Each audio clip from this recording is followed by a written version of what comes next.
Futbol zelaiatik aldagelara bidea burumakur egin zuen Koldok. Ez zuen harreman handirik taldekoekin. Ekipoko veteranoa zen eta izaeraz nahiko itxia. Hala ere, sarrera gogor baten ondoren taldekiari emandako ostikoa ez zuen inork espero. Entrenatzaileak entrenamendutik bidali zuen. Jokalarien zalaparta atzean geratu zen. Isiltasuna zen nagusi aldagelan. Ez ala Koldoren barrenean. Negar egin zuen, beste ostiko bat jo. Mututako garrasi bat atera zen bere estarritik. Ur hotzarekin saiatu egin zen guzti hori txikitzen, desagertzen. Berriro azareratuko ezen leku batean eskutatzen. Baina dardarka zegoen. Urdaia bueltaka, ehunka tximeleta edukiko balitu bezala atera nahian. Tximeletak, barruko tximeleten hegaldia jarraituz, 15 urte atzera egin zituen Koldok. Ikastolan zegoen berriz ere. Irakaslea entzuten. Nik neuk egindako ipuin bat irakurri nahi dizuet gaur. Pandoran bada Deku izeneko zuhaitza.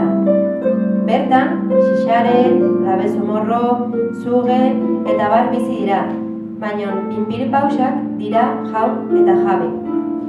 Lurreko animalitxoak zuhaitzetatik kanpora doaz egunero janari bila. Pinpiripausak deku barruan geratzen dira besterik ez dute. Sitzak erasoan badatoz, egan hasi eta beraien kolore argitxoekin usatzeko. Txindurriak konforme daude egiturarekin, baina sugandiak ez daude ados egunero janari ekarri behar izanarekin. Pinpiripausak ez diete narrastien eskaerarik kasu handirik egiten. Zuhaitzek sekulan atera ezin diren arren erasoa da haien bizitza.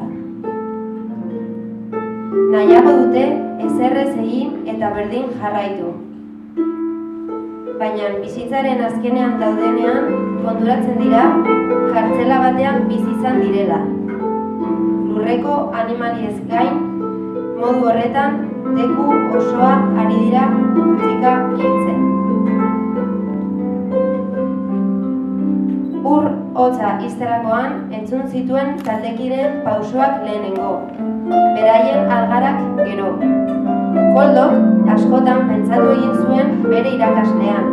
Klase osoaren aurrean negarrez hasteko kemena eduki zuen gizon hura.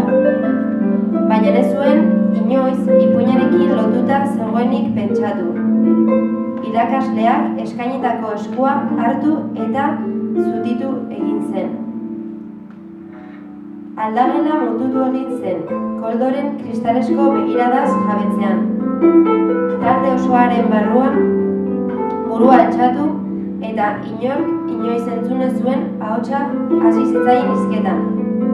Sentitzen dut. Ez da aitzakia, baina egun gogorrak dira niretzat. Ama gaixo daukat ospitalean. Oso beldurtuta nago. Jokalariek urratu egin zuten aitormenaren ondorengo isiltasuna. Koldo gutxika inguratuz. Azkenik begiradak eskatutako bezarkada itzuli zion kideak. Bi gizonak gogor estutu ziren taldearen begiradenpean. Koldoren barrenetik gatibu egondako ehunka malko hegaka atera ziren.